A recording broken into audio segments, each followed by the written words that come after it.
Avec un budget estimé à moins de 7 milliards de dollars américains, la RDC sera-t-elle à mesure de relever bien le défi?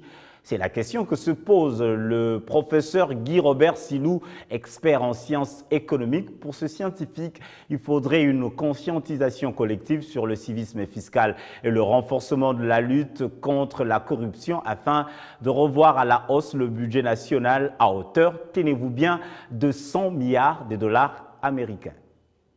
Et comme nous sommes dans un pays en développement, généralement la répartition de la valeur ajoutée est très inégale.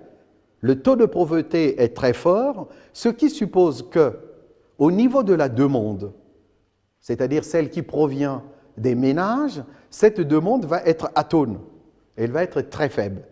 Le fait que la demande puisse être faible, la production aussi, c'est-à-dire l'offre, va aussi être faible, et là on est dans un cercle vicieux.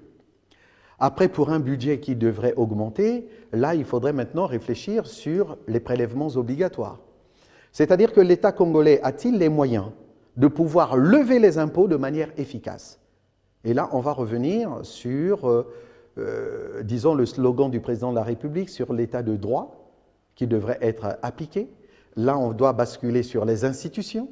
Les institutions congolaises fonctionnent-elles de manière optimale? Mais lorsque je dis les institutions congolaises, il faudrait penser donc aux contraintes formelles et en même temps aux contraintes informelles pour que, effectivement, cette levée des impôts puisse se faire de manière efficace et efficiente. Malheureusement, atteindre 100 milliards, ça risque d'être très très compliqué. Mais lorsque je dis compliqué, cela n'est pas du tout impossible, à la seule condition qu'il y ait une forme de conscientisation et un engagement fort de la part de nos responsables qui devraient être aussi des modèles. Parce que, effectivement, c'est très très pyramidal, il faudrait qu'eux ils puissent servir de modèle pour que ça puisse se répercuter au niveau de la base.